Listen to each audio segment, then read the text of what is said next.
Right now on Morning News Now, blowback, that fragile ceasefire in the Middle East under significant strain this morning as the U.S. and Iran trade new attacks over the American Apache helicopter that President Trump says was shot down by Tehran. Is the region now going to return to all-out war? We'll break down the latest. Back home, the stage is now set for a high-stakes Senate showdown in Maine. Controversial Democrat Graham Platner soaring to a primary victory overnight, despite several scandals now in the national spotlight. But will his campaign survive against five-term Republican Senator Susan Collins? And could Democrats actually bring a fresh wave of blue to Capitol Hill come November? We'll take a look. Also this morning, on alert, millions across the Midwest reeling from another round of devastating severe weather that's bringing a dangerous deluge of flash flooding and hurricane-force winds. We will show you what Mother Nature has in store for the rest of your work week. Plus, why some of the biggest programs in college football are sidelining games against one Lone Star State school this upcoming season, and the major gambling scandal causing controversy off the field. Good Wednesday morning. Thank you so much for starting your day with us. I'm Savannah Sellers. Joe is on assignment. We are going to begin this Wednesday morning with the United States launching new airstrikes against Iran. The new attacks were in response to the downing of a U.S. Army Apache helicopter near the coast of Oman. President Trump says the helicopter was shot down while it was patrolling over the Strait of Hormuz. The two crew members were safely rescued. Well, U.S. Central Command says the strikes were a, quote, proportional response to unjustified Iranian aggression. The cause of the incident remains under investigation this morning. Well, in response, the Iranian foreign minister says Iran will not leave any attack unanswered. According to Iranian state TV, Iran later launched retaliatory attacks against U.S. military targets in Bahrain and Kuwait. Iran's Revolutionary Guard says this footage shows missiles being launched at U.S. bases, but NBC News cannot independently confirm when or where the video was shot. NBC News correspondent Alice Barr joins us from Washington with the latest on all this. Alice, good morning. Good morning, Savannah. A U.S. official tells NBC News no Americans were hurt in the Iranian strikes overnight that were mostly intercepted, and that the U.S. military struck about 20 targets in Iran, all of it raising serious questions about the tenuous and tested ceasefire and the push for a peace deal.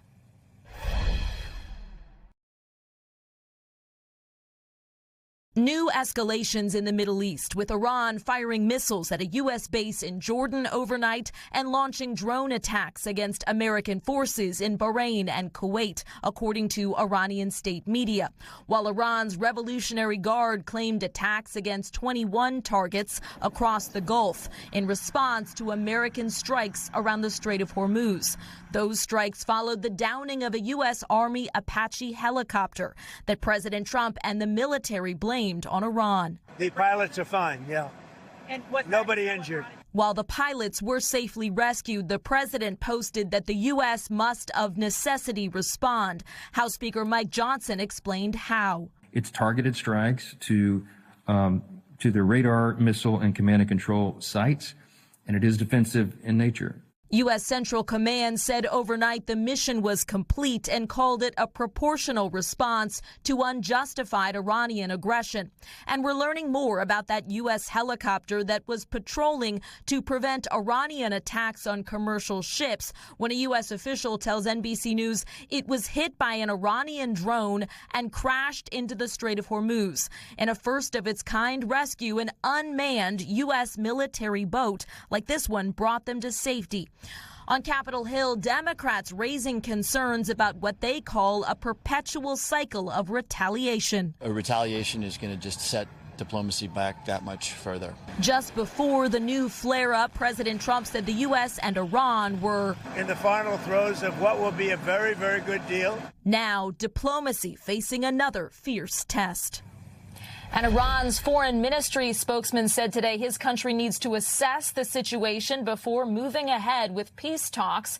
Iran is now accusing the U.S. of striking 2 water storage tanks in the new attacks, cutting off drinking water in one area, while a U.S. official tells NBC News Iran has been aggressively launching attack drones toward traffic in the Strait of Hormuz for days. Savannah. All right, Alice, thank you so much. Well, for more on the war with Iran, let's bring in Colonel Steve Warren. He's an NBC News military analyst, former Pentagon spokesperson, and friend of the show. Colonel Warren, thank you so much. Good morning. So the United States retaliating against Iran in response to the downing of that Apache helicopter. I mean, that comes as no surprise. But let's talk about this back and forth, these responses that we've now seen. Are they proportional? Do you see this as one step on the road to all-out war in the region? Savannah, good morning. We're on the edge right now, I think. We're in a dangerous, dangerous place. I'm encouraged by the fact that U.S. Central Command is characterizing these as proportional and defensive. That sends a signal, right? Not offensive, but defensive. It's a retaliation. And the Iranians, too, feel like they are retaliating for the American strike. So that's the good news. The bad news, of course, is as we increase the amount of engagement and increase the amount of fire back and forth, the increase in danger is proportional. So we have to be very nervous, very on edge, and keep a very close eye on this. With all the military hardware in the region, Colonel, I mean, is the back and forth like this almost just inevitable as time drags on with no solution in sight?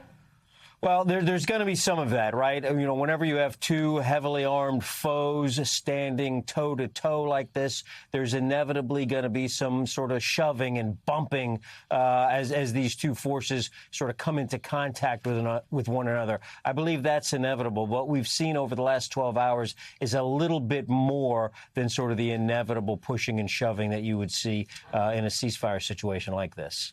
How damaging do you think this is to potential negotiations on a more permanent ceasefire? Well, it's certainly not helpful, Savannah. It's not helpful at all. But I think it's really more both sides trying to assert that they remain capable, that they remain ready, and that they are prepared to resume combat operations if these talks don't progress. So in some ways, it's an encouragement to let's get back to the table. Let's keep talking. Let's not forget that we are facing a foe that still has capabilities. Aside from these attacks that we see right now, one thing happening like the downing of the helicopter and then a response to that, which obviously creates this moment of tension, remind us the wider backdrop that is slowing these talks down when it comes to something like Iran's nuclear program and what we've heard from the president on that.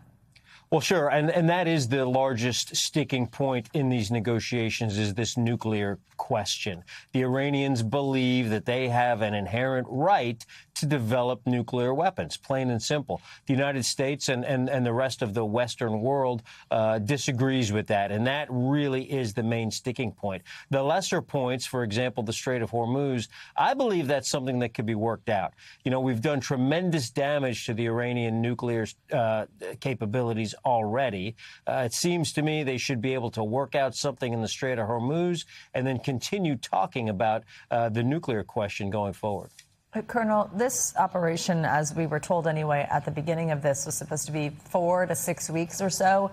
We've now passed 100 days. What does that mean for our troops, for military readiness and capabilities?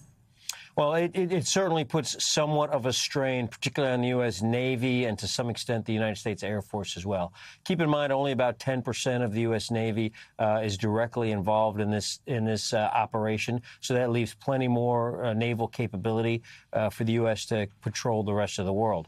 All of that said, you know, at the very beginning of this, Savannah, we talked about this conflict being a test of wills.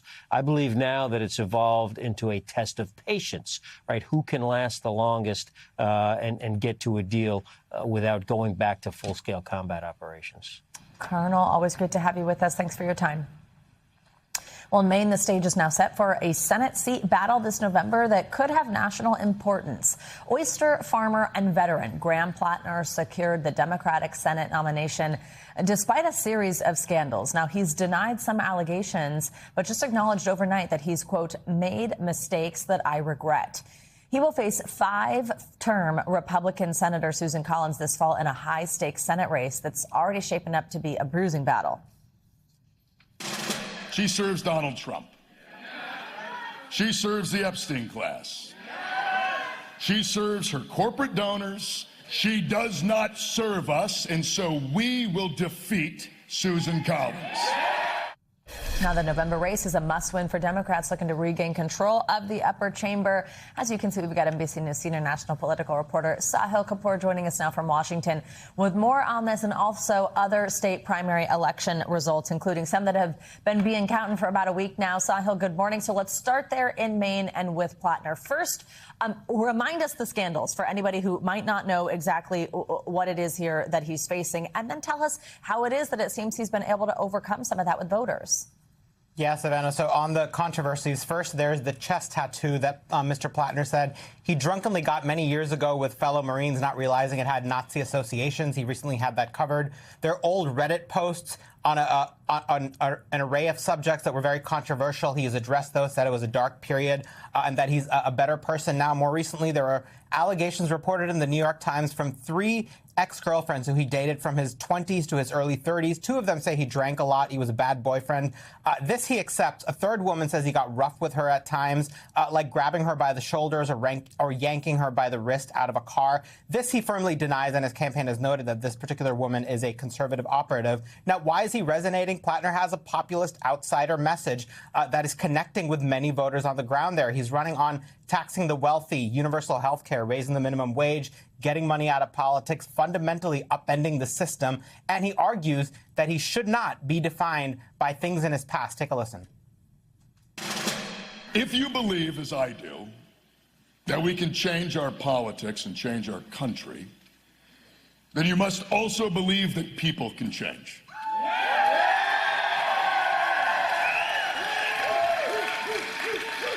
And the reason I believe that is because I have lived it.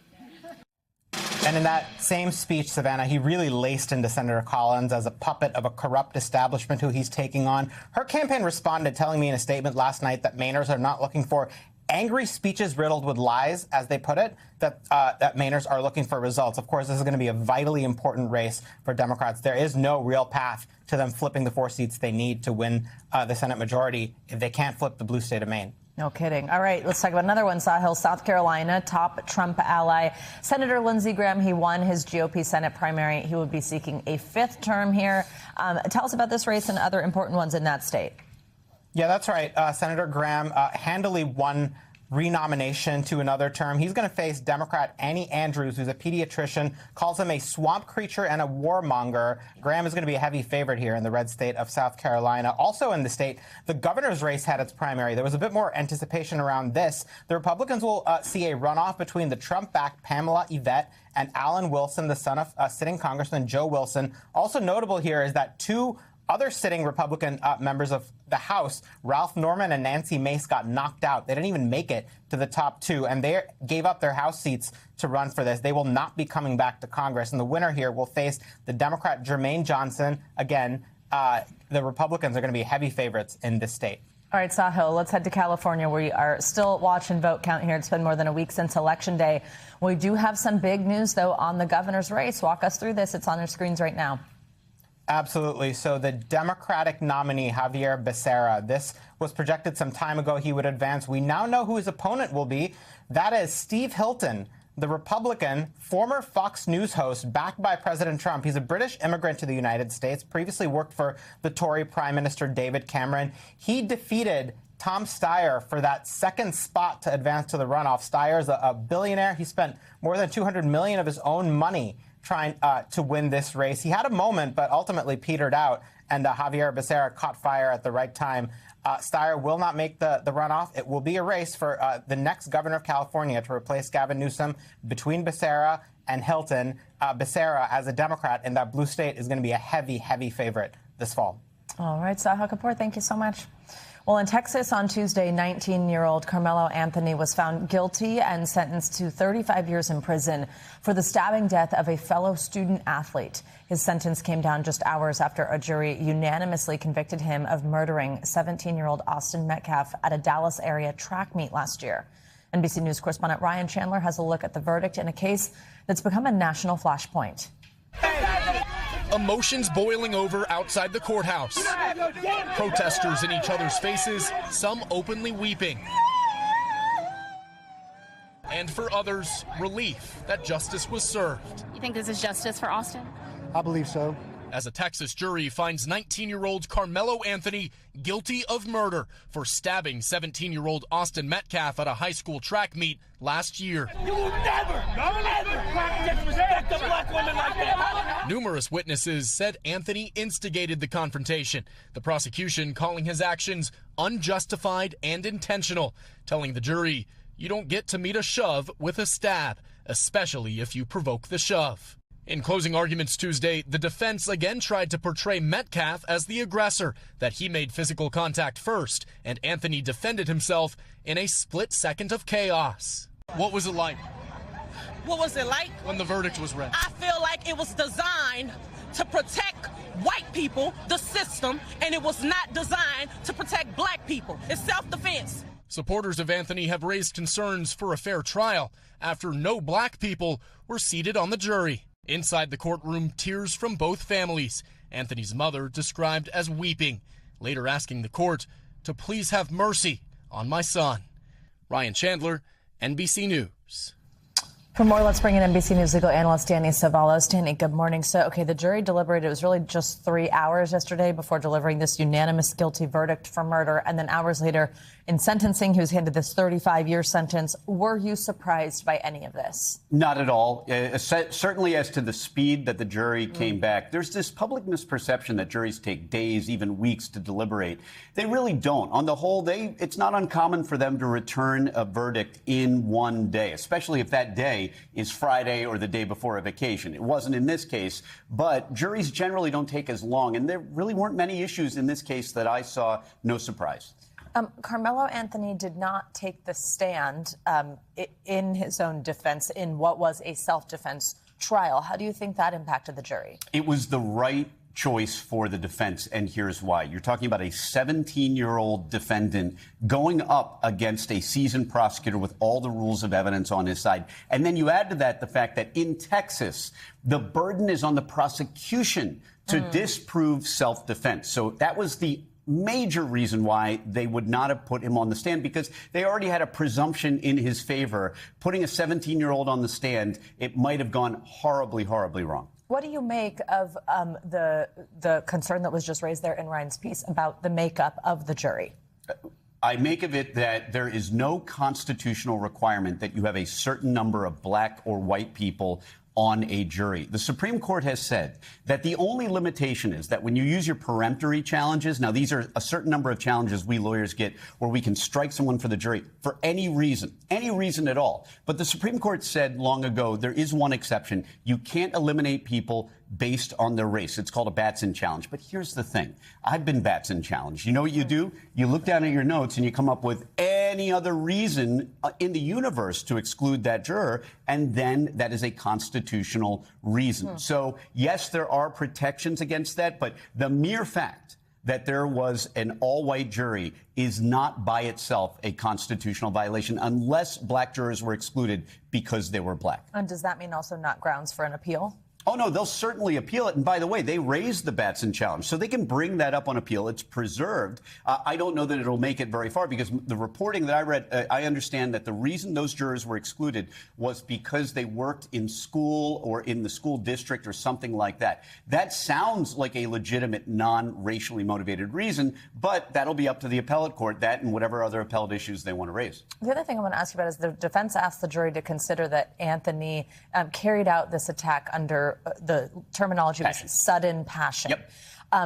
What does that mean legally speaking, and how did that go? Passion is not a defense to the guilt phase of the trial. Passion is really, in Texas, more of a mitigation at sentencing. And what it does, if they find it, it actually drops the punishment down to 2 to 20 years. A major difference, because you see he got 35 years. But here's the thing. Passion is an objective test. So in other words, you can't say, oh, I felt like I was in the heat of passion. The jury would have been instructed that you have to consider someone of an ordinary temper. That's the language the statute uses. And that's where the prosecution usually wins, is that they say, would a person of ordinary temper have responded the way this defendant did? And that's what makes it a difficult burden for the defendant. And by the way, at this stage, the burden shifts to the defendant. He has to prove that passion. So I'm not surprised that he was not successful there. All right. Danny Ceballos, thank you so much. Well, a man in Florida is lucky to be alive this morning after fighting off an attack by a shark. Authorities say he was severely injured after the shark struck him and another swimmer at a marina off the Florida Panhandle Monday morning. NBC News correspondent Steve Patterson has more. The violent shark attack caught on camera. A man spotted fighting for his life, blood in the water, and harrowing pleas for help.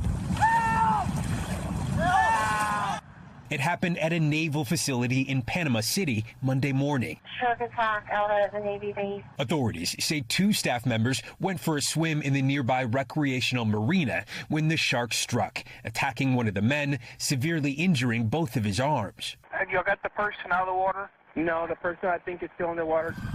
First responders rushing the man to a local hospital, a naval commander saying their actions were critical. We continue to have the safety of all our personnel paramount in all of the operations that we do on board the base.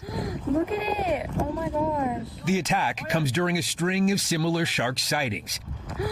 Oh my gosh. From a nature trail in Brooklyn Wow, that's sick. to a fisherman hooking a great white in Nantucket. Yeah. Authorities say that naval staff member in Florida is now recovering from surgery. Steve Patterson, NBC News. Oh, wow, that is some video there. Millions of people across the Midwest are on alert for more extreme weather this morning after Tuesday brought another round of severe storms, heavy rains, and flash flooding. In Indiana, rescue crews in boats raced to evacuate people trapped by the fast-rising floodwaters. And in Kansas, powerful winds topped more than 100 miles per hour, pushing cars off roads and into ditches. NBC News correspondent Maggie Vespa has the latest.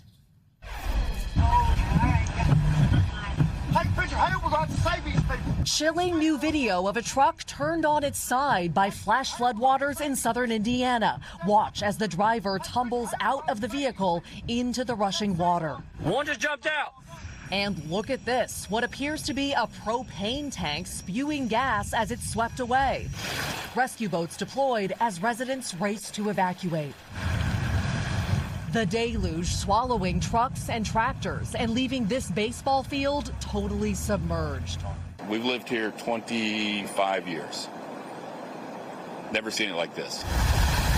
A powerful system tearing through Kansas, bringing hurricane-force winds with gusts topping 100 miles per hour. One driver miraculously uninjured after she was blown off the highway. High winds in New Mexico whipping up walls of dust, blinding drivers. While back east, the flood threat isn't over as more storms slam the region. We're scared. We're nervous, but we got to clean up now and hope it doesn't come back. Maggie Vespa, NBC News. Let's get you more details now on these severe storms that are expected from the Central Plains to the Great Lakes. We've got our Morning News Now forecast with meteorologist Rafael Miranda. Raf, good morning. Hey there, Savannah. Good morning again. Fortunately, we're dealing with that severe weather threat for the next several days. Dangerous weather. Even this morning, we've had severe storms moving through parts of Wisconsin and Minnesota. Very heavy rain there. Let's talk about the threat today. It's a bit farther east than it was yesterday, now including Chicago up towards Green Bay. 36 million at risk for severe storms later on this afternoon. A few strong tornadoes a possibility as well, but winds will be the main threat today. And you can see we could see winds gusting over 75 miles per hour. I would expect high impact storms and significant travel delays. If you're heading towards the Midwest later on today, watch out for that. Also hail a possibility there. Then we look at tomorrow, 103 million at risk for severe storms. That's because we're including the New York City metro down towards Philly and D.C., but also, again, Chicago and nearby cities dealing with that threat for strong tornadoes. That's tomorrow afternoon, so no break there. And then again, Friday, it's the northeast turn as that cold front finally slides east. From Philly, D.C., New York City could see strong to severe thunderstorms. Wind damage will be the main threat on Friday. Tornado risk, thankfully, is low. Because of all the storms, lots of rain coming our way. That could also be an issue. Several inches of rain a possibility in places like the Midwest. And we're highlighting that flood risk today. Flash flooding a possibility in Chicago. So you get the idea. It's going to be a very active weather day there. And I would watch out for those delays. Again, focusing on Friday for a minute, 61 million at risk. That includes New York City up to Albany and down towards D.C. and Virginia. This could be a quite active, severe weather day. We have the heat building ahead of a cold front. Speaking of heat, The humidity comes back today, Savannah, here in the Northeast, but temperatures start to sizzle tomorrow. Back into the 90s, and Friday, it's going to feel like triple digits in places like New York City and D.C. and Philly. It's going to be a sweltering finish to the work week, and it stays hot into the weekend as well. Oh, boy. All right, Raph, thanks so much. You got it. And we've got much more to come on this hour of Morning News Now, including even more controversy surrounding the FIFA World Cup, which kicks off tomorrow, why hotel bookings near the biggest stadiums, they're not as full as expected. First, though, after the break, Pope Leo's blessing in Barcelona, a historic moment for the Catholic Church, more than a century in the making. We will take you there next.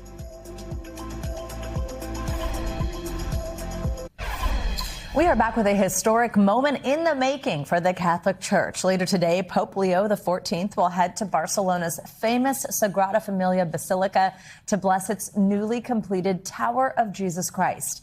The basilica has been under construction for more than 140 years and is now the tallest church in the world. Well, today's ceremony also coincides with the 100th anniversary of the death of Antoni Gaudí, the architect who first imagined this extraordinary landmark.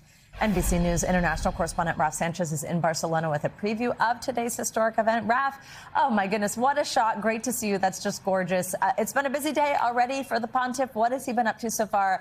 And what's the message that he's sending while on this trip? Hey, Savannah. Yeah, so the Pope will be here at Sagrada Familia this evening, but he's already had a very busy day here in Barcelona. He was at a prison earlier, and he met with inmates there, some of whom are serving really pretty lengthy jail terms. And he talked to them about the power of redemption. He told them, God loves you just as you are, but he dreams of you being even better. And that has been pretty consistent with the message that he has spread throughout this week-long visit to Spain. He has talked about the most marginalized in society, be they refugees, be they poor people, be they, in this case, prisoners, and how there is a place for all of them. And then he will be back here tonight for that very special Mass this evening. Savannah. Let's talk about that Mass, Raf, just why it's such a big moment, not just for the Church and for the Pope, but really people across Spain. I mean, I mentioned 140 years of construction. This is generally a big moment here. Yeah, and I think that's exactly it. This church has been under construction since the late 1800s. It has loomed over this city for so long. And the fact that generation after generation of believers have continued the work, have brought it closer to completion, is kind of an act of faith in and of itself. Raf Sanchez from Barcelona for us. Again, just such a gorgeous shot. What an exciting time. Thank you so much.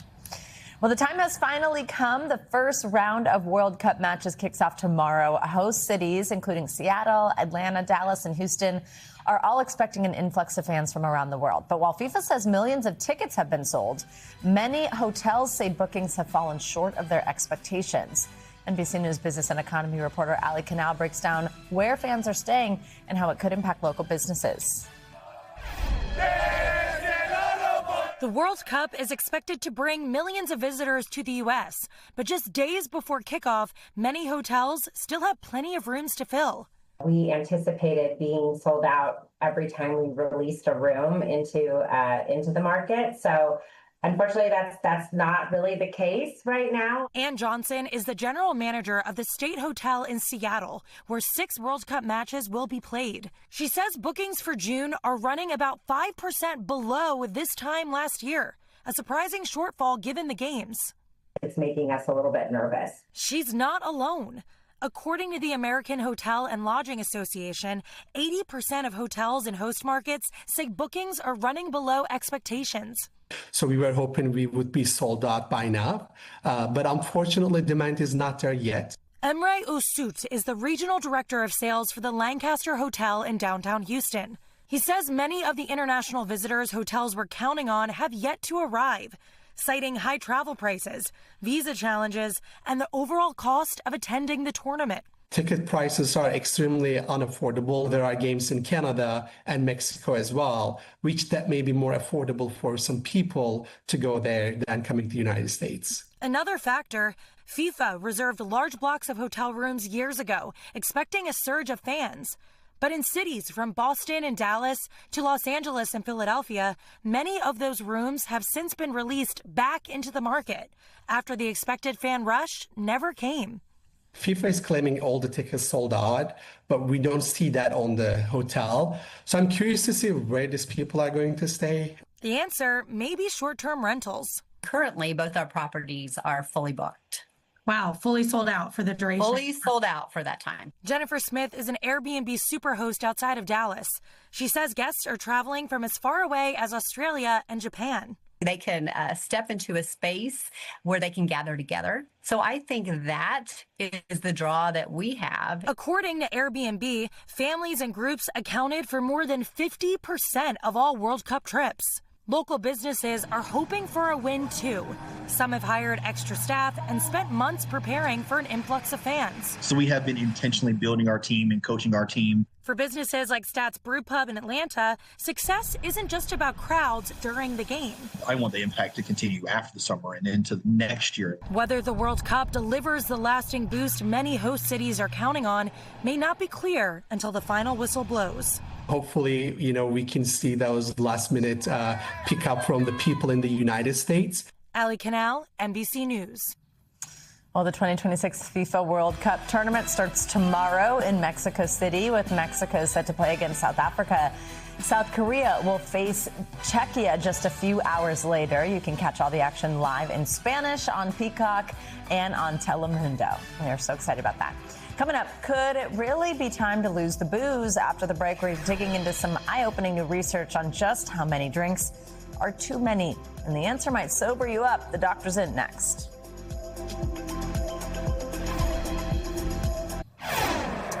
We are back now with our weekly medical checkup. This week, we've got new guidelines from the American Heart Association about a condition that affects about 90% of Americans.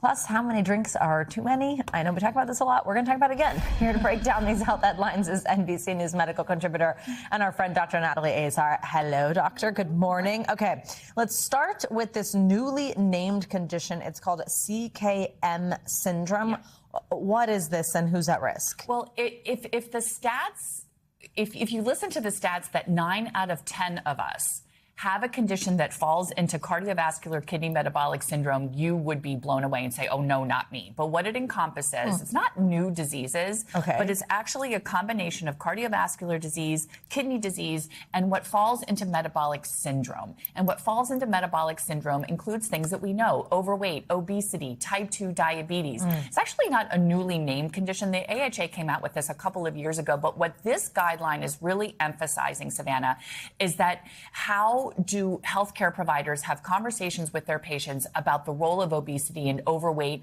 in these cardiovascular conditions. And that's kind of like the push from the American Heart Association here. So my doctor's orders are very important here. Yes, people need to get screened. You need to know your blood pressure, your lipid profile. You need to know what your weight is. You need to know your kidney function. Knowledge is key here, because the other thing that the American Heart Association released a couple of weeks ago were new guidelines in terms of screening people and implementing therapy early, even at the age of 30, for example, for cholesterol lowering, lipid lowering, so that you improve sort of your lifetime cardiovascular risk. Is all of that, like kidney function, all that kind of stuff that you find out in like your normal annual? Yeah, the stuff that goes into that, 10 and 30 year calculator is all things that you can find if you look up your recent labs, calculate your BMI. All of that information is actually quite readily available for most people with an annual physical and the blood tests that they do. So when you're doing that blood test, your doctor's going to see right away if there's a concern. Okay, all right, good to know. Okay, we're going to stay with heart health. This one has to do with air pollution and its link to heart health. Yes. So, we talk about air pollution a lot as being potentially a risk factor for a lot of different things. We can think, COPD and lung disease and asthma, and I think that makes sense.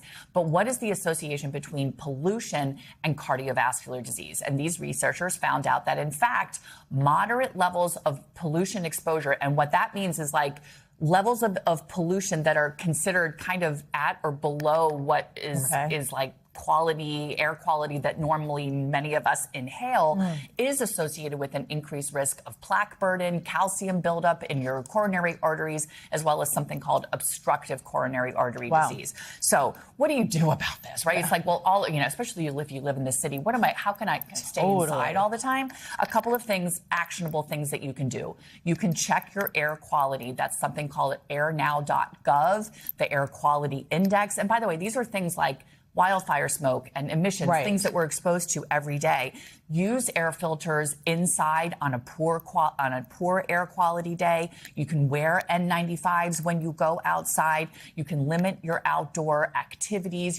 Ozone is highest in the afternoon, for example. So you do your errands in the morning or late in the evening. There are things that you could do to offset that other than moving to the country or moving to a more rural area. Right. Oof, that's good information for a lot of us in this country. All right, the one we've all been waiting for. What's Drum roll. the news here on how much is too much to drink? Oh, my goodness. Okay, so the messaging here hasn't really changed. What has changed is a different quantity that these experts, based on this report, are recommending. Let me guess, it went down. It went down. So back in the day, the old recommendation was 2 drinks a day for men, 1 drink a day for women was considered moderate and technically allowable. Fast forward all the research of the last couple of years, Savannah, we're saying, ooh, that sounds kind of a lot. So recently we had the U.S. dietary guidelines that said drink less, but didn't tell us how much. This study took a meta-analysis of dozens of studies, and their results or conclusions were that if you drink at least 1 drink a day, even 1 drink a day, does unfortunately increase your risk of alcohol-related morbidity and mortality. 14 drinks a week increases the risk. 1 in 25 people are going to die from an alcohol-related illness. And daily drinking even, and we know this even for breast cancer, the smallest amount of alcohol can even increase the risk of cancer. But here's what I want to say. Doctor's orders, know your risk.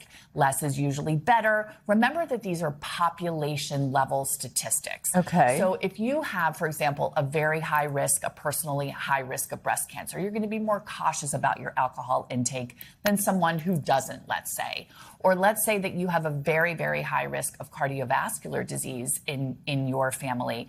There is some data to suggest that very, very, very low levels could be slightly cardioprotective, probably because of the diet that you're eating. So I just want to make a point that these numbers, we're not doing this to scare people. Alcohol is an important social thing. We know this, but I think that people need to be aware and be informed that even a small amount of alcohol, unfortunately, does increase the risk of a lot of things, increase mortality, and unfortunately increase risk of cancer. We just can't get away from that data. I think the other thing that maybe is a little confusing too is if you're looking at that check, I'll be honest, I'm looking at that and I'm definitely don't drink every day. Right. Definitely don't have 14 a week. I probably maybe drink once a week. And let's say that night I have a cocktail and then 2 glasses of wine. So there's 3 drinks in a whole week, but 3 drinks in one night. So unfortunately for your liver and for cancer risk, especially breast cancer risk, that kind of excess drinking all in one sitting, which is even that amount, to as binge, right? Exactly, is actually kind of medically worse for you, even though the total number may be below that threshold. So you kind of don't win by saving yourself. I'm not suggesting to space it all out. But I mean, this is, again, these are social behaviors, but I think it's always good to be aware of the potential negative consequences. We know it ain't good for us, is the bottom line. I know. I wish I had better news. I just don't think we're going to get better news on alcohol. We're just not going to get it. Yeah. All right. Dr. Azar, thank you so much. Good to see you. Well, let's stay with health news. We've got another installment of our series, The Cost of Denial, where we examine the challenges Americans face while dealing with insurance coverage. This morning, we're taking a look at one family's desperate struggle to keep their daughter alive and how it put them more than $1 million in debt. NBC News Now anchor Kate Snow has the details. Candy Lavasser is a nurse. Her husband, Larry, a retired state trooper. They say they had to make a choice, go into massive debt, or their 24-year-old daughter, Rachel, would die. I've seen a lot in almost 40 years of emergency work, and to see your own daughter in front of you in such a bad position is brutal, absolutely brutal. This is Rachel's room. Candy showed us her daughter's bedroom. Rachel has autism and a complex form of obsessive-compulsive disorder that convinces her she's contaminated, could infect others, and needs to die. Look at this one. It's okay if all you did today was survive. Yes. Rachel has attempted suicide numerous times, her entire family fighting to save her, including Sister Ellie. I just miss my sister. For years, the family says their insurance covered in-network therapists, psychiatrists, and 3 residential facilities. Hi, Rachel. This is Kate. Over the phone, Rachel told us why she left the 3rd facility.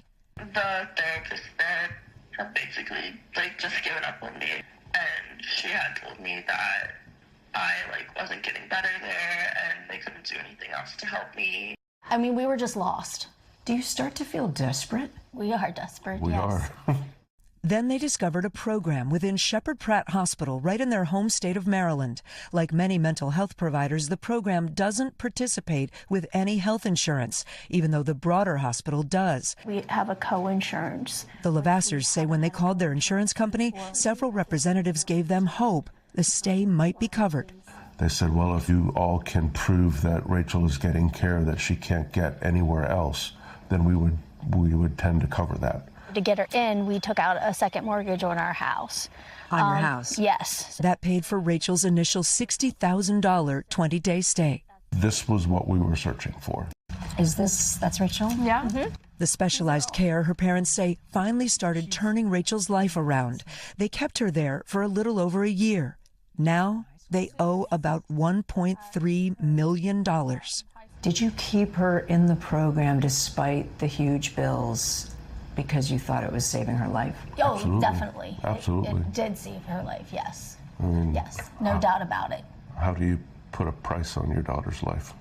This is insurance records. Their insurance agreed to reimburse a small portion of the facility's cost, but despite several appeals, not nearly as much as they'd hoped. Now the hospital is asking for payment. This is the Shepherd Pratt campus in Towson, Maryland. We reached out and they said they don't comment on patient care, even though Rachel signed an authorization form allowing Shepherd Pratt to talk about her health information with NBC News. Rachel remains hospitalized, the family desperate for her treatment to continue, treatment they know they can't afford, but believe Rachel can't live without. What's your perspective on the way our mental health care system is designed? It's a mess. And it has been one of the most frustrating and disheartening things that we've ever dealt with. Kate Snow, NBC News. Powerful reporting there. Thanks to Kate. Coming up, flag on the play when Morning News Now returns. The college football controversy that's got some of the big names in the league rethinking matchups against one Lone Star State school. We'll explain up next. We're back with a major conflict that's brewing in college football and beyond this morning. Earlier this week, Texas Tech quarterback Brendan Sorsby was granted a temporary injunction in his battle with the NCAA. So a Texas judge ruled that Sorsby is now allowed to play college football this year after admitting to sports betting, as long as he continues to receive counseling for his gambling and participates in a peer support program. But that's a cause for concern at schools all across the country. Athletic directors for other Big 12 teams are now considering whether they want to play Texas Tech at all if Sorsby is allowed to play. The NCAA has already appealed the decision of that judge. Well, for more on this, let's bring in friend of the show, NBC News sports reporter Rohan Nadkarni. Rohan, good morning. Great to have you as always. This challenge across the country, and athletic directors across college football have already criticized this ruling. First, walk us through why this temporary injunction is ruffling so many feathers in college sports and beyond right now, what the reasoning was behind it, and kind of give us this primer just generally on what Sorsby did here. Yeah, of course. I mean, first and foremost, this injunction is ruffling so many feathers because it's allowing Brendan Sorsby to play. It's allowing him to play as soon as this season. He'll only have to serve a 2-game suspension for gambling on his own game. So I think a lot of people are upset about the precedent this could set. Was supposed to seem as kind of a red line issue, the kind of thing that normally there's a zero tolerance policy for in most sports. I mean, Sorsby bet thousands of dollars on NCAA games. He bet on his own games while he was a student athlete at Indiana. So, this is basically opening the pathway for players to seemingly bet on their own games and still be eligible to play. Not have that consequence. Okay, so now it seems, but correct me if this is wrong, that in the wake of the judge making this decision, Sorsby being allowed to play for the time being anyway, that schools are almost kind of taking this into their own hands. And one of the things here on your screen, this reporting from The Athletic, that Big Ten athletic directors and its commissioner are separately, even from the Big 12, set to discuss a league-wide ban on, here's the big thing, scheduling Texas Tech in all sports. That's according to 2 Big Ten sources, again, separate from Big 12, talking about not playing them in football. That meeting is scheduled for today. What do you think that means? How likely is a ban there? The logistics of that are certainly tricky. I don't know if they're going to be able to get to a ban in literally all sports. Then again, this is the NCAA. It's a wild west. The NCAA does not really have a lot of rules in place to deal with situations like this. That's why players go to the courts, because they're frankly often able to get favorable rulings. It is obvious that a lot of conferences, a lot of athletic directors are looking for any avenues they can to exert pressure on Texas Tech, I think, for what they believe is to do the right thing here. They're saying, what leverage do we have over you guys to kind of force you into the right decision, which is to not play Brendan Sorsby in games this season. Has there ever been a time when a ruling like this could have such widespread impact or set a precedent in college sports? Well, we've seen court rulings like this over the last few years now kind of force the NCAA's hand. Congress right now is kind of working through legislation as it relates to things like name, image and likeness, revenue sharing, how are players getting paid. We're seeing different senators propose different bills, in part because of court rulings that have opened the door for players to get paid. So right now, I would say there's a real vacuum at the top of the NCAA. We think of it as this big organization, but the truth is they do not have a lot of rules in place to deal with things like compensation, eligibility, et cetera. Those things have often been settled through the courts, whether it's state law. Now, they're lobbying for federal law. So this kind of stuff comes out of the courts often. We have not really seen something like this where it was like a retired Lubbock, Texas judge who gave a ruling like this. That I think a lot of some of these other rulings we've seen in terms of players getting paid, the colleges had some anticipation that was possible. This one really surprised a lot of people. Rohan Nagarni, thank you so much as always for being with us. Well, coming up, forget about those airline points. We're introducing you to a beloved school bus driver who's racked up her fair share of miles, all before retiring at the very top of her game. Now her Missouri community is given a little love back. We'll explain next.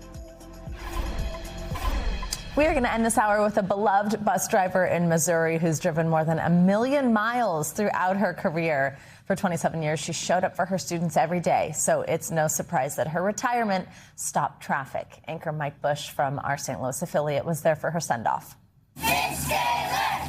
Miss Taylor! If you want to know how much a person matters, Miss Taylor! Watch how people say goodbye. Miss Taylor! For 27 years, Carolyn Taylor was the first face these kids saw every morning. Today, they wanted to be the last faces she'd never forget. She greets us with the warmest smile every time. I'm gonna miss you guys. She started as a bus monitor back in 1997. I'm like, no. Come on, Carolyn, it's time to get your license. Since then, it's been the same route, same stops, and same Carolyn. Miss Taylor is like part of our family. She's the best, and she knows every kid, every parent, everything. Miss Taylor is... Lisa Ross has 4 kids who rode her bus. She loved Miss Taylor so much that 19 years ago, she started an annual bus stop bash for everyone at her bus stop. See you tomorrow. The bus stop bash is donuts and chocolate milk on one of the last days of school. Miss Taylor made it her business to know the kids' names and their siblings and their stories. And when things got rowdy in the back, Miss Taylor had a system. I have a timeout seat right here, and I have one on the other side. Transportation Director Joe Griffin calls her the grandmother of the entire department. The biggest thing is I'm going to miss her dependability. She's always at work on time before we even get into the office in the morning. See you later, She actually wanted to retire a few years ago. But the kids kept saying, Miss Taylor, please don't go, please don't go. So I stayed, and I stayed. But this was the day when she couldn't stay any longer. And when they brought her inside Spady one last time, what was said was what everyone was feeling. We're gonna miss you. I'm gonna miss you guys. Spady's mascot is a turtle, so the school gave her one. Oh, God, that is beautiful. After she gave them something harder to sculpt, the kind of kindness that stays with a kid forever. By our very rough math, Miss Taylor drove more than 1 million miles over her career, enough to circle the globe 46 times. Happy retirement, Miss Taylor! Bye! She turned 70 in December, has a knee fix, and a trip to Dubai she's been dreaming about. See you later. See you, John. See you later. But when asked what she'd miss most about Route L10, I may come to work feeling bad, but do you know those kids say something and that pain go away? Sing the turtle song for me. 1 million miles, 27 years. Turns out for Carolyn Taylor, the best thing about driving a bus is the people who get on it. Okay, was that not an incredible story? Our thanks to Mike Bush for that report. And Miss Carolyn says she's excited for retirement, but she plans to try and come back to the school occasionally as a volunteer. Of course she does. That's amazing. That's going to do it for this hour of Morning News Now. Stay with us, though. The news continues right now.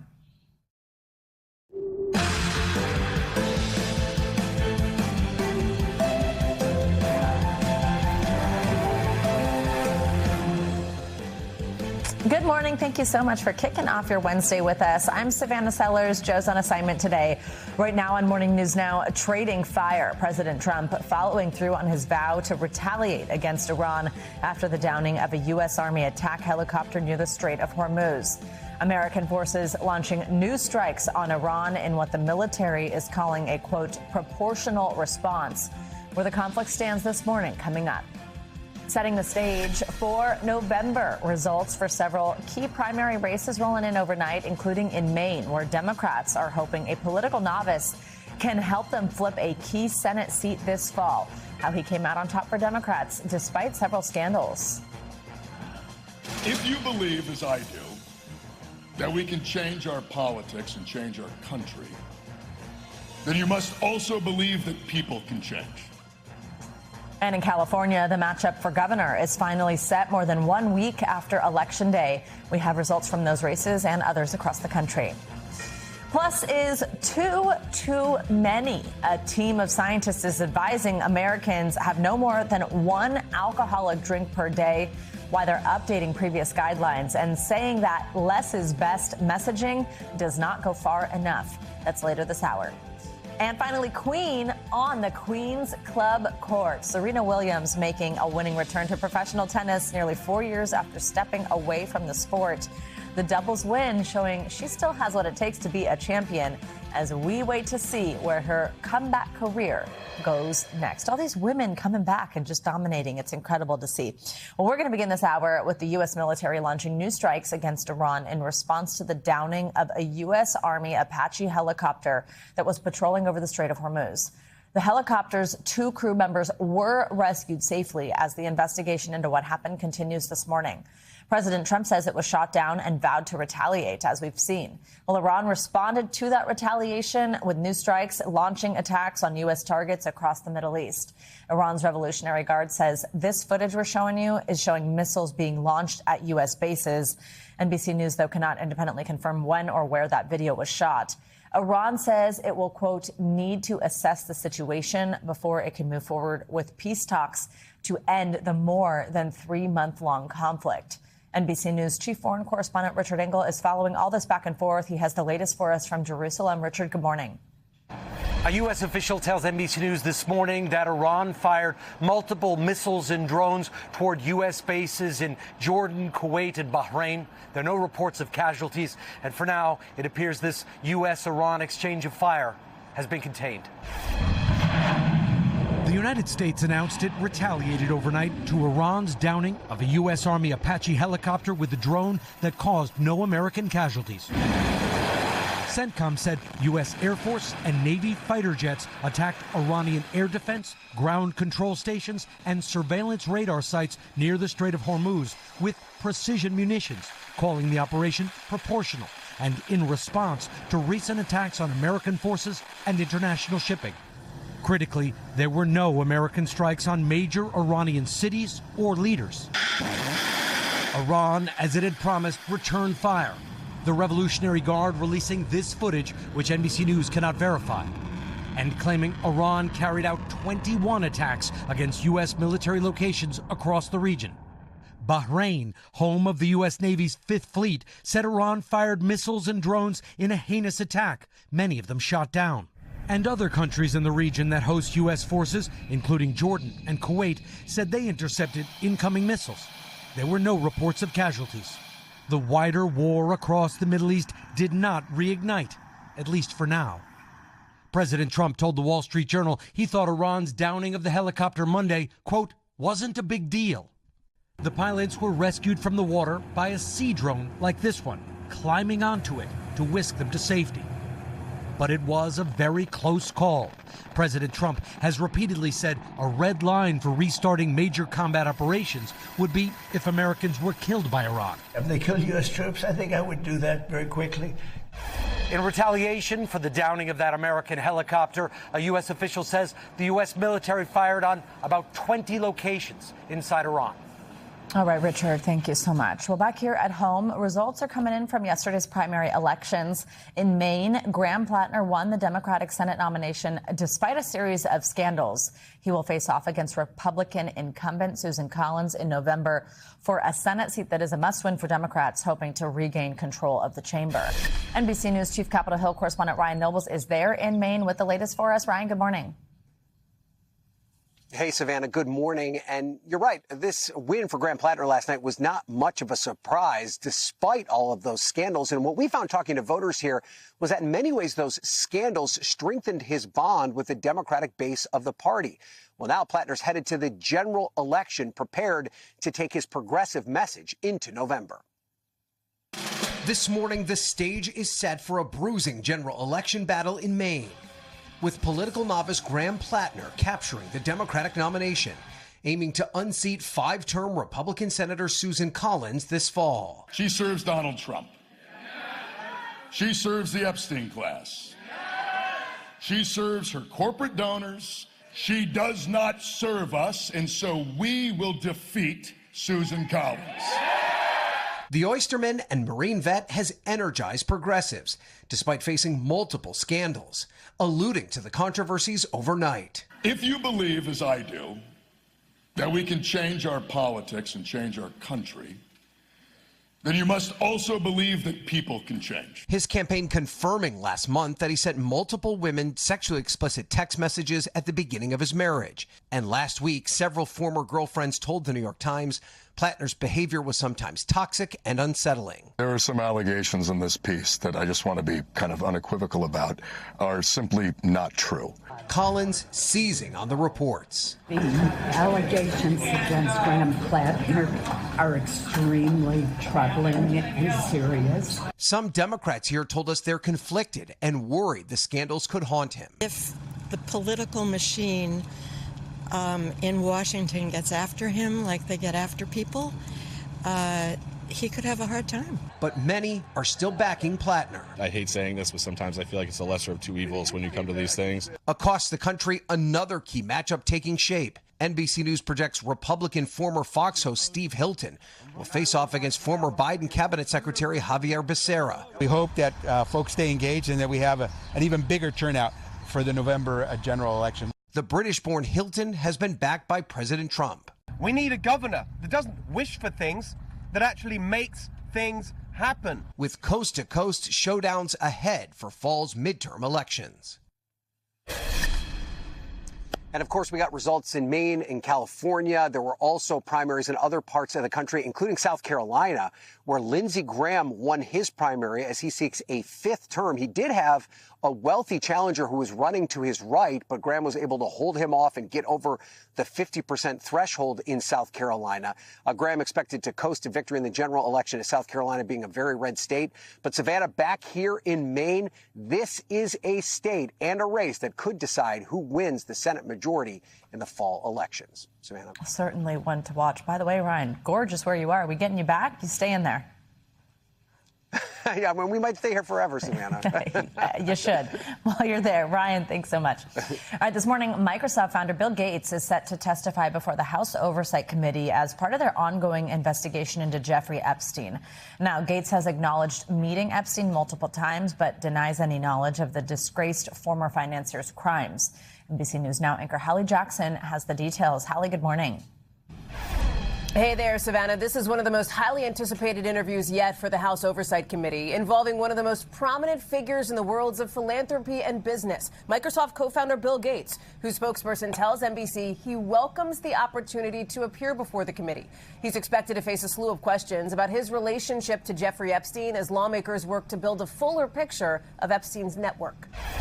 This morning, one of the biggest names in business set to face questions about his ties to Jeffrey Epstein. I've not accused Bill Gates of any wrongdoing, just want to ask what he knew and if he saw certain things. Bill Gates appears thousands of times in messages and photos in the Justice Department's Epstein files. In a series of 2013 emails Epstein sent to himself, he appeared to suggest Gates was having an affair and seeking illicit drugs. Allegations a Gates spokesperson has called absolutely absurd and completely false. Overnight, a spokesman says while Gates never witnessed or participated in any of Epstein's illegal conduct, he is looking forward to answering all the committee's questions to support their important work.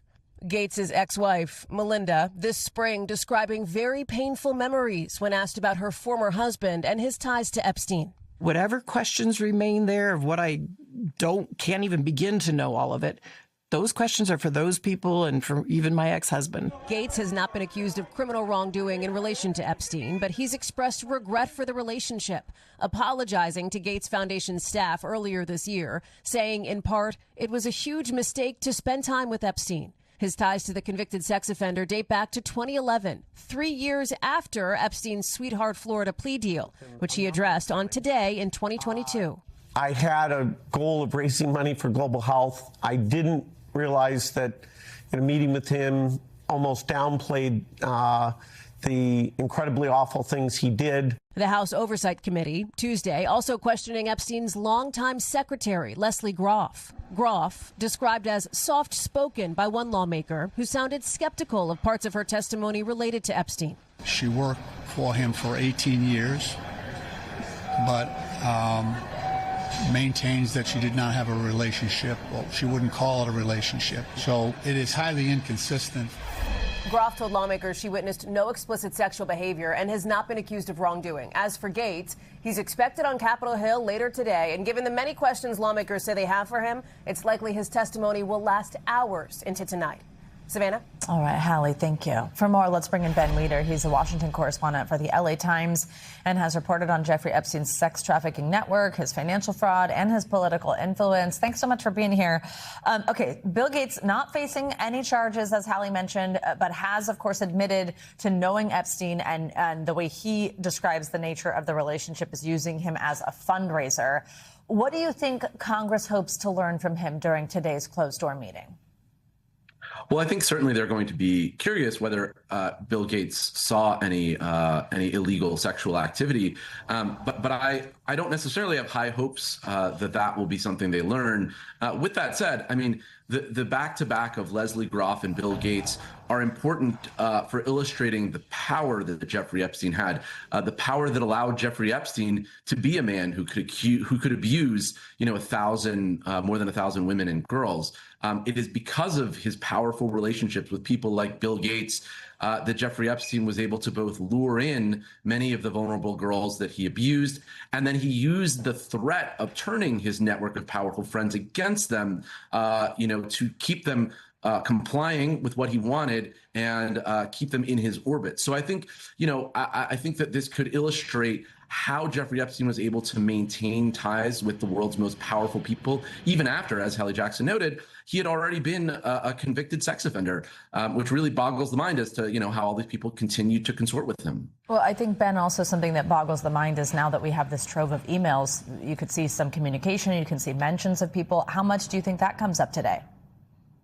I think it absolutely does. And I think it's important to remember that Bill Gates is the most prominent Microsoft executive that had a relationship with Jeffrey Epstein, but he's not the only one. And other Microsoft executives had very close relationships with Jeffrey Epstein. I don't know if they'll delve into that, but, even if Gates could claim that he had no knowledge of the behavior, the question is, did people in his close orbit have knowledge of that behavior? I don't know whether the committee will probe that, but that's certainly one of the questions I would be asking, because it wasn't just Bill Gates at Microsoft. It was several executives at Microsoft. Also, the New York Times are reporting that Gates has reportedly retained Jake Greenberg. He's the former top investigative counsel to the House Oversight Committee. Again, he's not facing any charges here, but this is to help prepare him for these questions that he will face in this closed-door session. That's according to two people affiliated with the Gates Foundation. But that has ethics experts concerned. Why? Well, I mean, he's taking a page out of the Epstein playbook, which is to say, you hire attorneys with personal connections to the people who are investigating you. The reason why this raises ethical concerns is because, if you're a former member of Congress or staffer, you have a certain cooling off period after which you're not supposed to be doing any business that would be connected to your former employer. The problem is that there are a lot of ways in which you can influence something without officially running afoul of those rules. So he could be providing Epstein all sorts of, Bill Gates, all sorts of strategy, explaining to him, the questions he might answer. But if he's not explicitly dealing with the committee itself, he might technically not be running afoul of the ethics rules. But I think it really gets to the spirit of what the cooling off period is supposed to be about, which is saying that you're not supposed to be able to profit off of the inside knowledge you have from your time working in Congress. So this is part of this larger investigation by this committee into Epstein, into who knew what when. Gates is the 15th person the committee will question. What's next in this process? How many people will be questioned? Well, I think the committee, Democrats on the committee have made it clear that they want to bring Todd Blanche back. They want to bring Kash Patel back. That's partially because, when Pam Bondi came before the committee a couple of weeks ago, she basically said, hey, Todd Blanche is the guy who knows everything about what happened with the Epstein files rollout. It wasn't me. And Kash Patel also was a part of that as well. But the other thing is, another former Epstein assistant who claims that she was a victim of his abuse, Sarah Kellen, came in a few weeks ago, and she named some names of men who she said abused her. And the committee has actually passed those names on to the Department of Justice. So I think it's also going to be interesting to see what the Department of Justice does with that information and whether we see them actually begin to act on the committee's recommendations. All right, Ben, thank you so much for joining us. I appreciate you walking us through this morning. Well, now let's get to a harrowing scene off the Florida Panhandle. A Navy-based employee is in critical condition this morning after he was attacked by a shark while swimming in a marina. And this one's all on video, but this is the second shark attack in that area within a week. NBC News correspondent Emily Aketa joins us with the details. Emily, good morning. Savannah, good morning to you. That man who was bit is now recovering from surgery after initially being rushed to the hospital in critical condition, the result of the first shark attack ever at the Panama City Naval Facility. It was briefly captured on camera in a rare, and we should warn, disturbing glimpse at the swimmer's desperate struggle with the predator. This morning, a man is hospitalized in Florida after this terrifying attack off the Panhandle.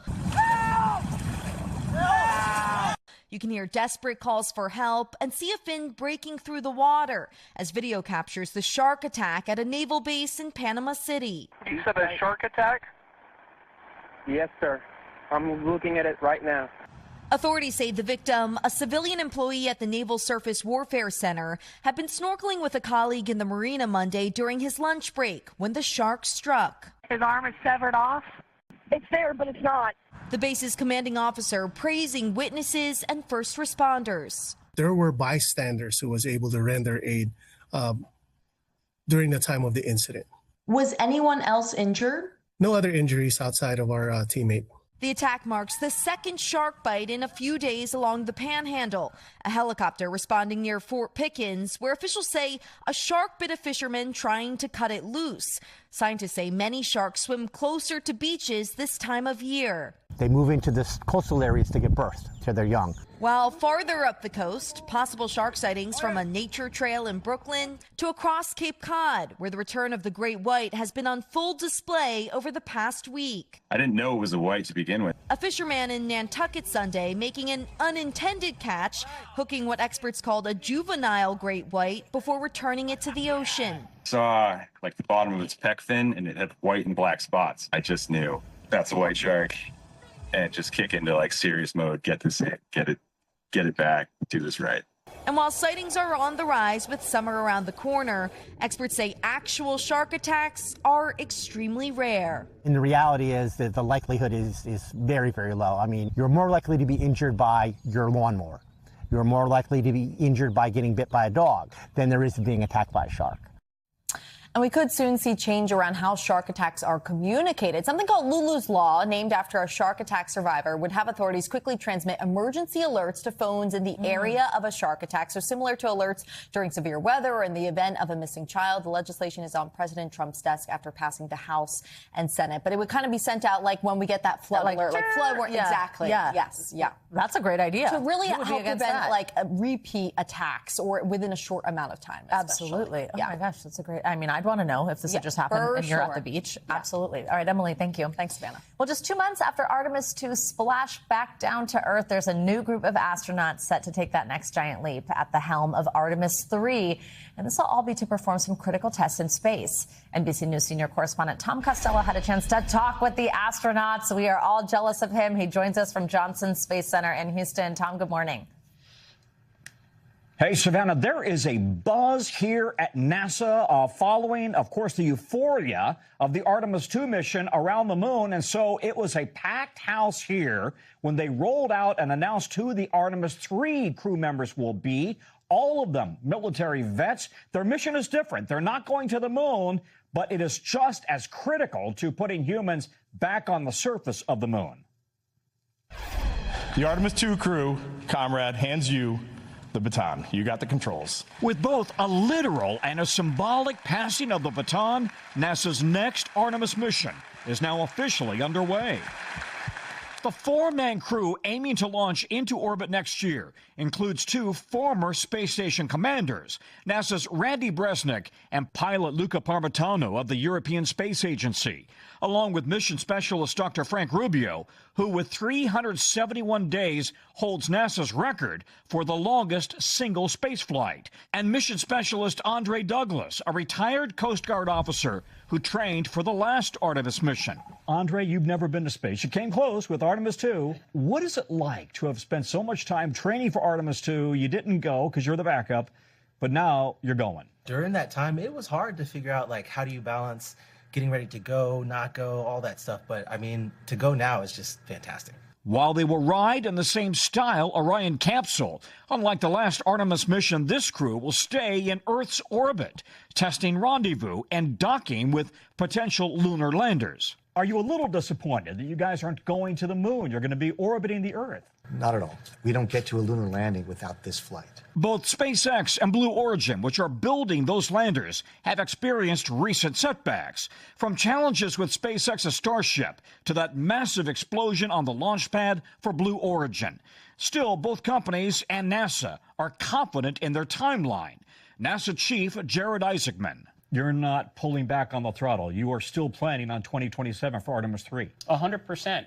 Just like the 1960s, NASA faces competition to put astronauts back on the moon. But this time, it's with China, which hopes to also land astronauts by 2030. Are you confident America can get there first? Of course I am, because we've done it before. Doing the near impossible, achieving the near impossible is our specialty. We will do it again. I have no doubt. Along with those docking tests, the crew will also test another critical element. New suits designed by Axiom Space and Prada.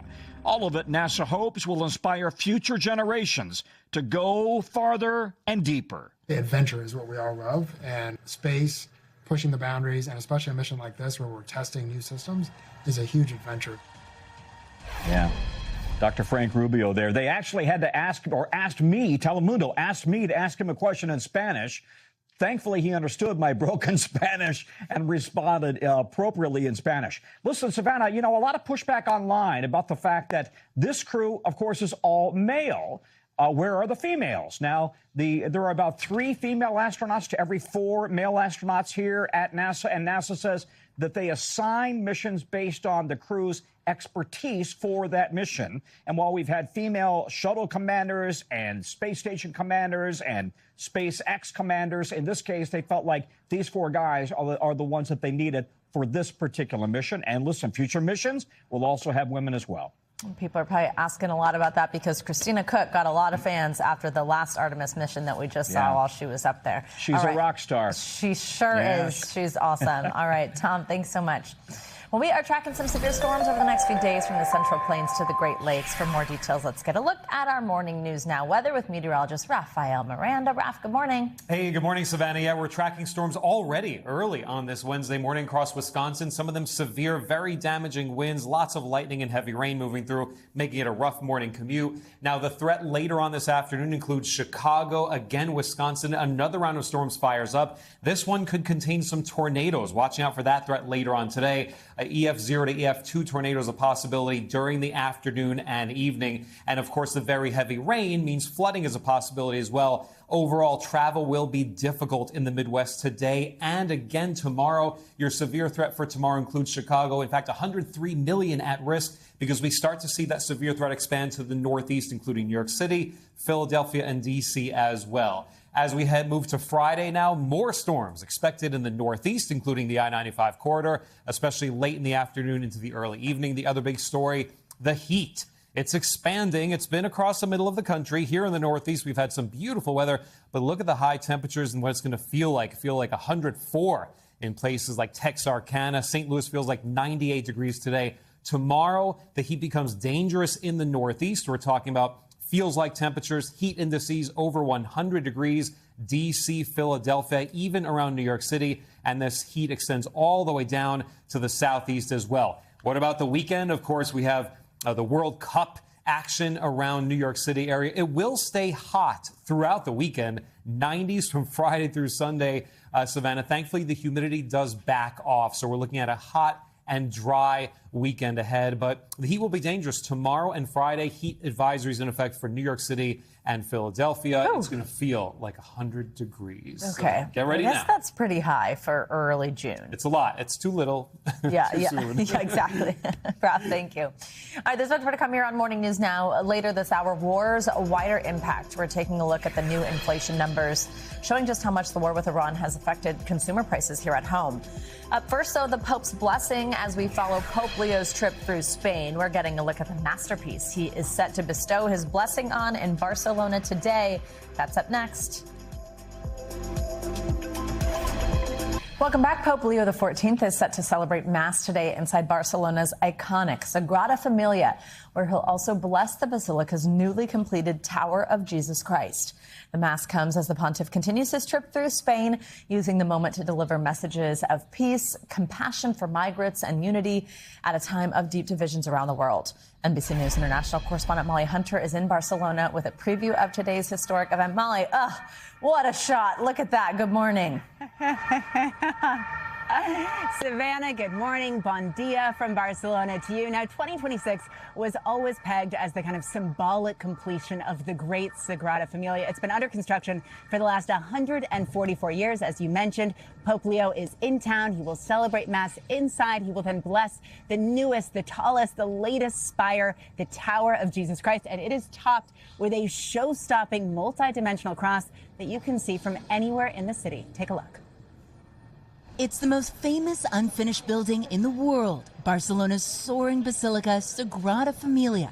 And now, from nearly every angle, the searing Spanish sun reflects off the church's newly completed Tower of Jesus Christ. The massive multi-dimensional cross shimmering above the city, the crowning achievement of Antoni Gaudi's extraordinary vision. And later today, Pope Leo will bless the tower, celebrating Mass 16 years after Pope Benedict consecrated the basilica. It will be the highlight of the pontiff's week in Spain. His Sunday Mass in Madrid drew more than 1 million worshippers, and on his flight to Barcelona, he joined the pilots in the cockpit. Here in Catalonia, one of the country's most secular regions, a reminder this global icon is a deeply sacred one too. Attracting more tourists than believers. In 2025, 5 million visitors and more Americans than any other nationality. And now, an American Pope, too. It's exciting. He's from Chicago. He's a Midwesterner like us, and so it's cool that he'll be here. Part of the basilica's enduring allure is the chance to bear witness to the church's ongoing construction, now the tallest in Europe. So take a look at these statues. It's really cool. Like the trumpeters, for example, those statues, Gaudi actually modeled them after real people, ordinary people that he met in this neighborhood. Last fall, NBC News was given exclusive access to the team tackling the final piece of this architectural puzzle. A complex project involving more than 24 architects and 100 builders, interpreting, adapting, and reimagining Gaudi's vision with modern know-how. Gaudi wanted the cross to resemble a crystal. It required quite a lot of experimentation and physical testing for the material to get as close as possible as what we believe it was Gaudi's intentions. And today, a sense of excitement. The nervousness of having such a big celebration, it's a bit overwhelming. It's a great honor, obviously, that we can present the Tower of Jesus to the city and to the world, and the Pope himself will give the blessing. So much excitement here. Now, Savannah, the Pope had some competition over the weekend. Bad Bunny also in Spain. He was performing in Madrid. Now, according to the Vatican, the two met. No pictures have emerged yet, but I bet they have some crossover fans. Maybe there is a future collab in the works. Savannah? Love it. Oh, my goodness. I can't get over that shot, Molly. Love it. Enjoy Barcelona. Thank you so much. Well, on the tech front, we've got news from AI giant Anthropic. So they have just released a new artificial intelligence model. It's apparently so powerful, the company had to apply significant guardrails before making it available to the public. It's called Fable 5, and it uses the same technology from the company's Mythos model. As you may recall, though, earlier this year, that model spooked the government and cyber experts for its ability to find and exploit vulnerabilities. Now, some experts warn of greater safety risks as AI systems get more and more powerful. Oh, boy, I've got a lot of questions for NBC News AI reporter Jared Perlow, who's here on set with us this morning. Jared, great to see you. Okay, let's just start on Fable 5. What does it do? How is it different from these other ones? What makes it so powerful? Absolutely. So this is the next iteration of Anthropic's Claude family of AI models. So if people at home are familiar, these are the systems that underlie the chatbot called Claude, a competitor to OpenAI's ChatGPT. So this is basically a really souped up chatbot, but now it has even more capabilities. It can do so many other tasks. So Anthropic says that this is the most powerful AI model ever released to the general public. So they're basically saying we've crossed the Rubicon. I'll just read out their statement here. It says that Fable 5's capabilities exceed those of any model ever made generally available, state of the art on a variety of these different benchmarks of AI capability, especially on software engineering, knowledge work, vision, scientific research, many other areas. So we're basically saying this is, the newest thing in the AI world. You can kind of imagine, like, you used to be driving like a Ford or, I don't know, a Honda, and now a Lamborghini strapped to a rocket comes out. That's basically what Anthropic says we're dealing with now. So, I would say to viewers at home, if they haven't, been hands-on with an AI system in a while, try it out. The systems that we're talking about today are not the same systems. They're much more capable than the systems that existed a year ago. Wow. It feels like this happened so fast. We were just talking about the last one that had the government concerned, and it's already been able to rapidly advance. Is that a concern? Yeah, well, we're seeing, the timelines, the iteration between new models releases just shrink time and time again. And people are worried, Anthropic even says that people should be worried about how capable this new model is. So as these models become more capable, they say that they can be used for a range of cyber attacks and, negative biology situations or impacts as well. So think about cyber attacks on banks, on power grids, on other critical infrastructure like hospitals. Hackers could, maybe tank a hospital system. But also, Anthropic is worried that bad actors might be able to use these systems to illicitly design bioweapons. Think about the next generation of COVID or something like that, but even more lethal. So all those bad things that you just said, do the guardrails that they put in place, does it mean you can't do those things? Or can you still find a way? So, well, we're going to see. This just came out yesterday. I think these are so powerful that bad actors are going to see if they can find a way. The newest tool, if, you can extract $500 million, they're going to try everything they can. But Anthropic says they've put in place significant guardrails. So I actually tried this yesterday. If you put in Fable 5, a range of questions about cyber attacks or biology, they'll actually say, I can't answer this, and they'll refer you to an older model. So they basically should refer you to the police. Exactly, yeah. But so they're being really cautious about this. And the Fable 5 that was released to the general public is not even the most capable. They released another one yesterday called Mythos 5 to the government, to banks, to certain trusted entities that only Anthropic will work with. So basically the public is getting access to one tier, the government and other companies getting access to a more powerful tier, and who knows what they're working with inside the company. I think such a concerning thing here, Jared, is these are humans at this one company deciding, this is bad, so we're going to pull it back. Will other humans at other companies make the same decisions? OpenAI, who's in like a pretty much not at all secret battle with Anthropic, including the styles of the leadership who used to work together and no longer do. Right. Will they make the same decision? Do they just put it out there? Like, how big of a concern is that it's just these companies deciding to make a decision without much regulation going on? The government's trying, but we're not there. We're not there. We'll see what happens over the next couple of months. I think it's a huge concern. It's a critical concern because these models, at some point, they're basically proxies for intelligence. And you have these 5 CEOs who say, they're being in charge, or they say that they should have the right, or, their products are basically standing in for intelligence, so they have the right to throttle who gets access, who doesn't. A lot of people yesterday, as this model was released, say that we're not comfortable with that concentration of power. And oh, by the way, Anthropic, OpenAI, all about to go public, hit the market. That can't complicate anything, right? No, we'll probably see that in the fall. But, as the public gets stake in this, people want returns on their investment. What does that mean for safety? What does that mean for the development of that concentration of power? Decently scary, but I think we'll be talking much more before then. Yeah, I think it means you've got job security, Jared. Thank you very much. Always great to have you. Coming up, the former CIA officer found with millions of dollars in gold bars at his home is now facing new allegations. When we return, we'll tell you what David Rush is now accused of and how he allegedly pulled it off. You're watching Morning News Now.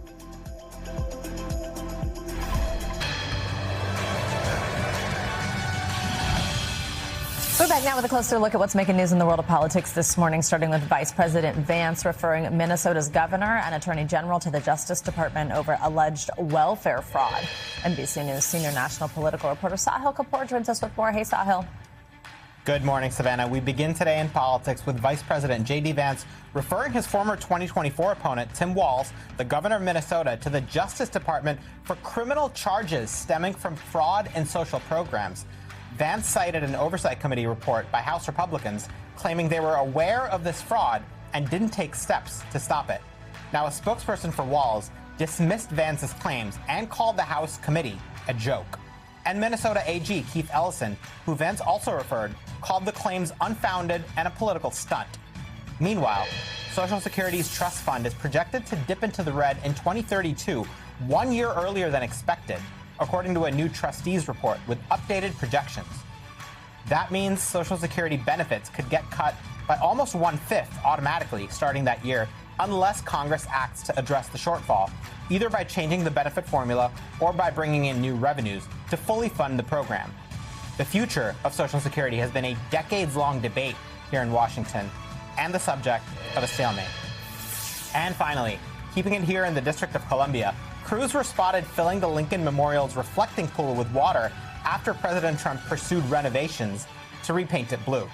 While Trump said the project would cost around $1.5 to $2 million, federal records reviewed by PBS and the Washington Post indicate that about $14 million in contracts have already been awarded. And that is a look at what's making news in politics this morning. Savannah? All right, Sahil, thanks so much. Well, we've got an update in the case of that CIA officer found with $40 million in gold bars stashed in his home.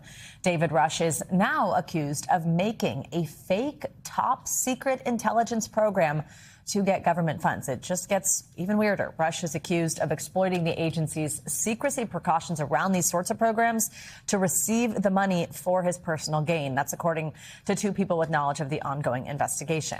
NBC News senior national security correspondent Courtney Kube joins us now on this one. Courtney, I mean, you know, the movie writes itself. This is just really something here. Let's start with the fake program. Sources say that he's accused of creating this sham government contract as part of that. Walk us through what he's alleged to have done here. Okay, so here's why it's possible that this was able to evade people who should be watching the money for so long at the Central Intelligence Agency and throughout the intelligence agencies here at the U.S. government.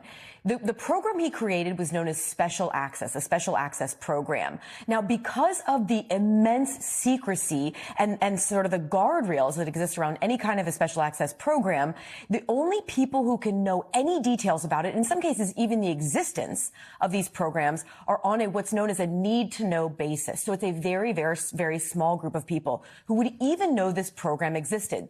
That may be how he was able to keep up this sham for so long. Now, it was a special access program. We don't have all the details. And frankly, we may never really know all the details about exactly what this involved because of, again, the nature of this intelligence work. But he was able to recruit several of his CIA colleagues to be a part of it. And then as part of this very secretive program, they were able to convince the CIA to give them millions of dollars and not just gold bars. We're talking more than 300 gold bars, but also more than 30 luxury watches and $2 million in currency. I mean, as you said, the movie writes itself. It is astonishing that this was able to evade the people who should be following the money for as long as it did, Savannah. So, Courtney, though, like when you bring up the detail like a watch, like this was like under the guise of a secret program that they needed nice watches. Like, how did that work? And how did it eventually, how was the whole thing called out? So, again, we don't have all of the details, but it appears that they were using the gold bars, and particularly David Rush here, was taking the gold bars and the luxury watches and using them essentially as currency with sources, or at least that's what he was telling the CIA. So it's not really clear. You know, we've spoken with a number of current and former intelligence officials and said, look, do you use gold bars to pay secret sources? Right. Is this a common thing?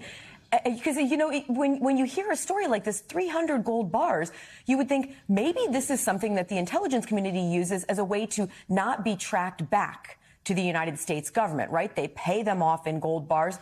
Frankly, we don't have an answer about how extensive this may be used throughout the intelligence community.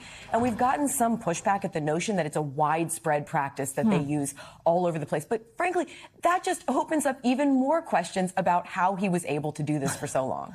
No kidding. You're obviously, no surprise, asking all the right questions that we're all dying for answers to. How much of a danger do Russia's alleged actions here pose to national security? So we don't know if the program itself posed any kind of a real threat, but what it does do is open up real questions about how someone who is known as an SES, so it's a senior executive service. That's like if you're talking about the Pentagon, this is a general at the CIA. How was someone able to get to such a high level of intelligence, to have access and the ability to create special access programs for so long without anyone raising an eyebrow about what was actually happening here? How was he able to have the highest level of clearances, and what was he able to do with that? That's the real concerns about national security. And then are there others like him? Absolutely. By the way, he's behind bars still in Alexandria, Virginia, not yet entered a plea in this case, but one we know that you're going to keep your eyes on for us. Courtney, thank you so much. Coming up, eyes on the CPI. A new inflation report is giving a clearer picture of how the war with Iran is impacting prices for American consumers, from gas to groceries. Our chief business correspondent, Christine Romans, will break down the numbers for us next. We are back with a new look at inflation numbers out from the Bureau of Labor Statistics just this morning. So here it is. In May, inflation rose to 4.2% year over year, and that's the highest level in 3 years. The report has given us a fresh look at just how much consumer prices have gone up during the Iran war. We have NBC News chief business correspondent Christine Romans here to break it all down for us. This breaking news, she's got the numbers. She's going to tell us about them. Christine, good morning. So just let's start on how much did prices rise in May, and also, like, are our pay paychecks keeping up with the way that we're seeing prices rise? Prices rising dramatically in May, and no, wages are not keeping up. You said that 4.2%.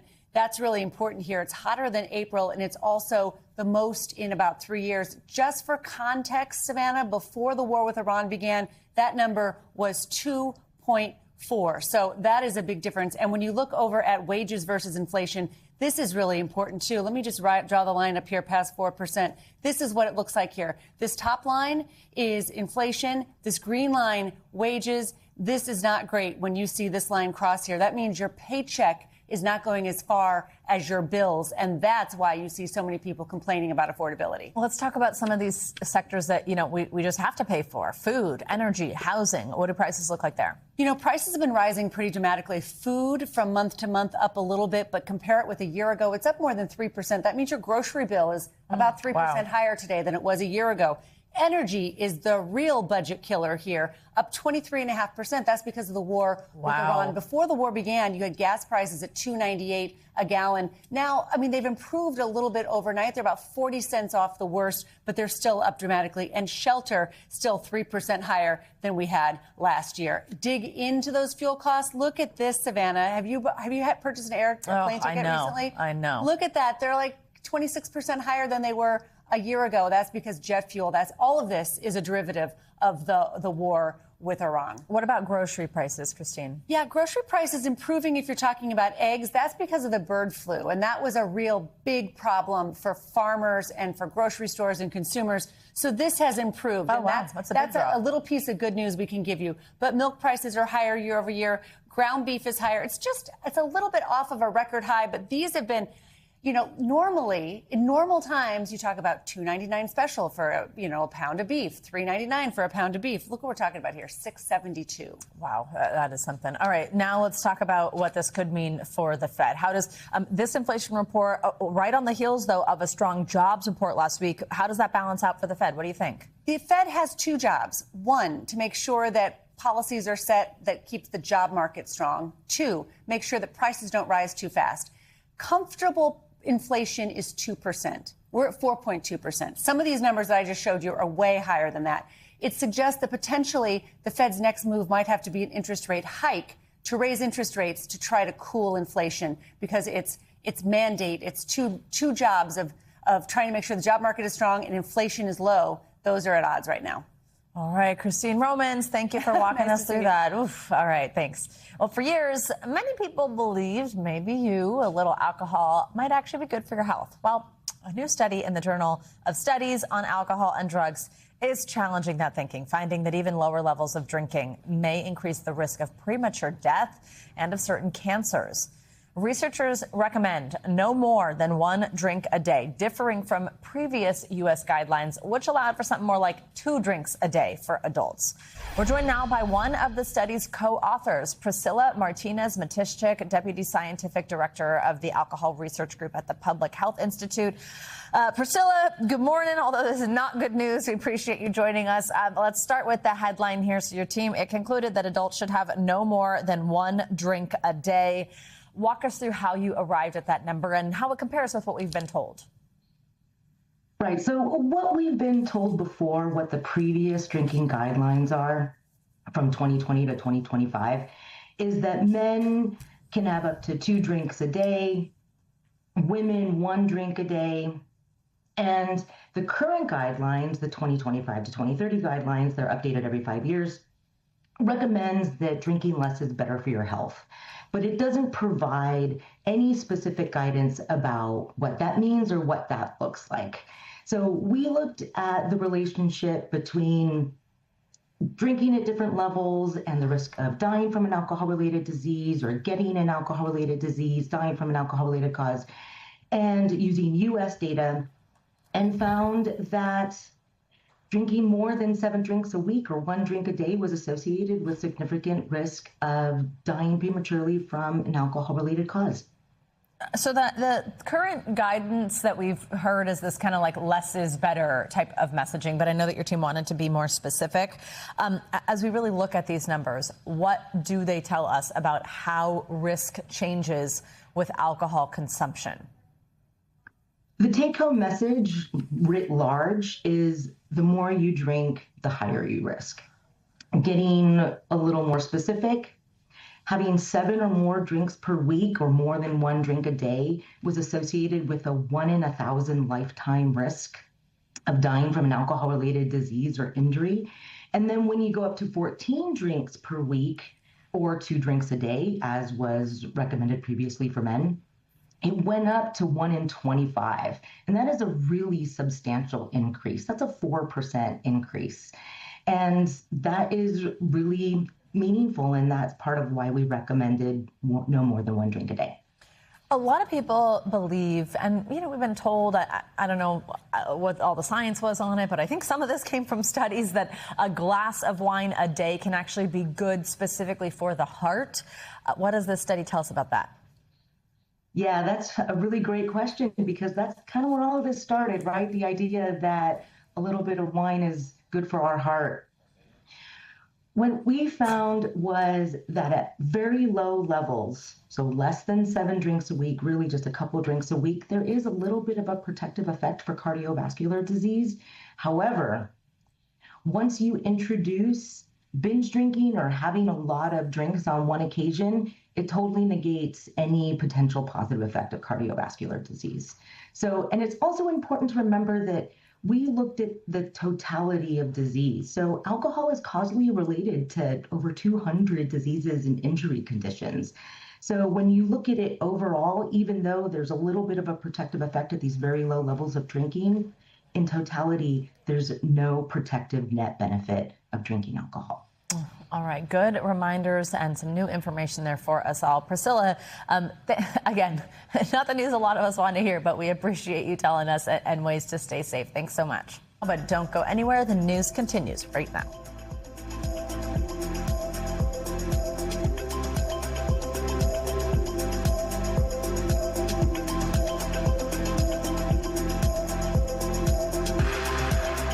We thank you for watching, and remember, stay updated on breaking news and top stories on the NBC News app or watch live on our YouTube channel.